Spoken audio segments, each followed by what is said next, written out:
All right again, people. Welcome back to MG Sports TV. Hopefully, you guys are doing good. Hopefully, everything is going on totally fine in your lives, in your space, in your mental state. So, big up, people. We're gonna speak about Heimir Hallgrimsson. Now, since his appointment, there's been so much discussion surrounding Heimir Hallgrimsson. But this video is about Mr. Hallgrimsson's matchup in competitive games, and it's quite impressive. And certainly we're going to discuss that, and we're going to discuss more in regards to what his tenure has been like so far, and all those things. So before we get into that, as you guys know, the YouTube stuff this year, that see there, the YouTube stuff, still on the road to 30,000 subscribers. We are actually 29,500 plus. And we are going, and thank you very much for all those recent subscribers. Hope you guys are doing good, and hope you guys continue to send the video out for as far as possible to as much people as possible, so we can say, hey, the channel is growing and it shows growth. All right, now hit the like button. Don't forget, hit the like button. Let's get into the meat of the matter. So as you guys know, leading up to the Gold Cup, Heimir Hallgrimsson would have played off the chart regards to friendly. Think around 6 friendlies. He would have played 6 friendlies. Those would include the Jordan game. And in those friendlies, he wouldn't have won any. He didn't win any one of those games. And maybe about two draw. Yes, so he'd have lost 4 games. But key point, Mr. Hallgrimsson did an interview, and he said that I know the difference between competitive, or not just competitive, but tournament games versus friendlies. Tournament games versus friendlies. Competition games versus friendlies. And that's actually a very, very good point. Key pointer. So that's the reason why I'm going to allude now to what has been happening with Hallgrimsson in the tournament games or competition games versus, well, I won't discuss the friendlies. We have already discussed most of the friendlies. As I said, 2 draws and 4 losses, I think. 2 draws were against, one was against, is it Cameroon? One was against Cameroon and Trinidad. Those are the 2 draws. And they lost to Qatar, Argentina, Wales, Trinidad as well. There's one more game, and Jordan. And those are the 4 games. But now let's get into the competitive game. Now, so far in the competitive games, Hallgrimsson have played 4 competitive games. So it's 6 friendlies, 4 competitive games.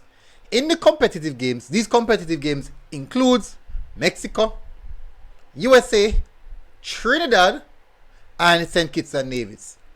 Drew Mexico 2-2, so that's 2 goals scored. Drew USA 1-1, 1 goal scored. Defeated Trinidad 4-1, scored 4, and also defeated St. Kitts and Nevis 5. Now, in total, that's 12 goals scored, conceding 4 in 4 games. So we basically average conceding a goal per game, and in that run we had 1 clean sheet. Yeah, something that we need to really look into. Just 1 clean sheet, and that's actually against a weaker team, but in all aspect it's still a good look. So we average conceding 4 goals per game, and we average scoring no, my apologies, we average conceding 1 goal per game, and we also average scoring 3 goals per game, which is quite good. If you are in a position where you're scoring 3 goals per game, it means that you are more than likely to win. So where the competitive games are factors, Hallgrimsson has done brilliant. Now, the nature of the friendlies are squad selection, seeing players, invitation, trying to understand everything, trying to understand the players that you're bringing in and see who best suits your system or your style of play. So those are the final prints of where Hallgrimsson would have highlighted where we're concerned to the friendly games. And I was one who I asked questions about the record, his record, because the truth is it didn't look good. But now in context now, when you have more data, we now have more data available to analyze where the competitive games are our factor. Now we can see where there's some light in the tunnel. Yeah. Alright, so far in this Gold Cup campaign, Hallgrimsson have used 22 players out of the 23-man squad. 22 players out of the 23-man squad. Which is saying that every single player that he brought to the Gold Cup should be able to come on and make an impact. Every single player. And I can categorically say that every player so far in the Gold Cup who have come on have contributed and not look as if they made the team significantly weaker. Yes, you have players with more quality than the other, but they have contributed in accordance to what Hallgrimsson want the team to do. Now we understand that there's bigger tests ahead, where I think Guatemala should be a good test. We're likely to face either Mexico, Panama. What we'll be facing stronger teams going forward, which means certainly that the work is not done as yet. So when you look at him utilizing 22 players in his squad so far in this Gold Cup, it showcased that he wants every single player to get the opportunity to showcase what quality they possess and what they can do, and the reason why they were bought are selected to be a part of the squad, which is good. The young son Richards coming on, getting his goal. Wells, Johnson, Latibodir, Russell, Daniel Johnson, every single one. Javier Brown, Lemby Kisa, Taxi, Bell, Deshaun Bernard was done great. Damian Lowe was brilliant. Mariappa. So every single player would have contributed. Now, you don't think I mentioned the front line, because the front line we expect them to go. Now, where squad management is concerned, I do believe that he has done extremely well in managing the squad and giving all those players the opportunity to go out there and perform. And when you look into that, you have to, in these kind of type of competition, you have to manage your squad well. And to know that this is his first Gold Cup campaign, he's doing actually really good. He's doing really good. Actually creating history. He's creating history in Jamaica in Jamaica already. Now, when in regards to the friendlies, the squad building is where that's going to take place. So I do believe that there's not sure if there's going to be a lot of friendlies next year. I think most of the games, the international breaks, will be competitive games. So it is good to know that we have a coach when competitive games are around the corner. He knows what to do. Now, as I said, this is his first Gold Cup and he's actually performing quite well. Now, the big question was, what are the expectations on the coach's back, owing to the fact that he has a quality squad? That in aspect is what a lot of people will be looking at, because this is actually one of the most talented squad Jamaica have ever assembled.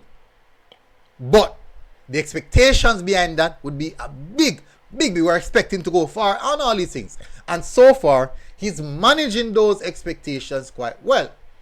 Not just the results, but managing the squad, getting the best out of some of these players that he has brought in, and all these things. So he's managing expectation and also taking accountability, where he did interview and said, I put more pressure on myself before anyone else. So he's managing the atmosphere surrounding him. He's very smart where that is concerned, and it goes to show the professionalism that he has, which is quite good.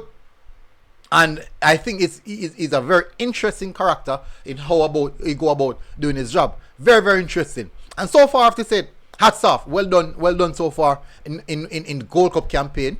A lot of questions were asked before the Gold Cup, because right and truly results weren't good. But that is football. Results are bad. People start asking questions. Results start picking up.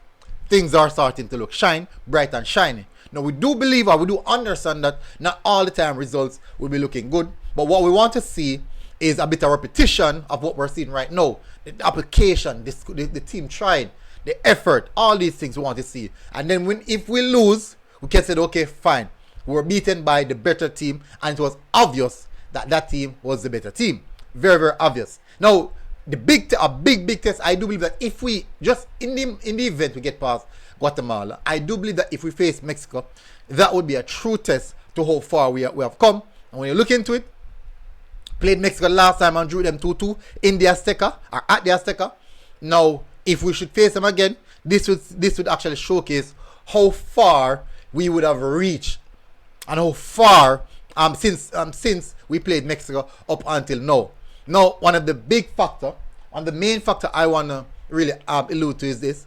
I strongly believe that if he has the opportunity to keep this set of players together, which I believe should be the core nucleus for a World Cup campaign, if he has the opportunity to keep them together and work with them over that time period, we might see ourselves with a very, very good strong in the next 3 years from now. Yes, there will be players coming out. You know, the age factor, the age curve, you can't hide from that.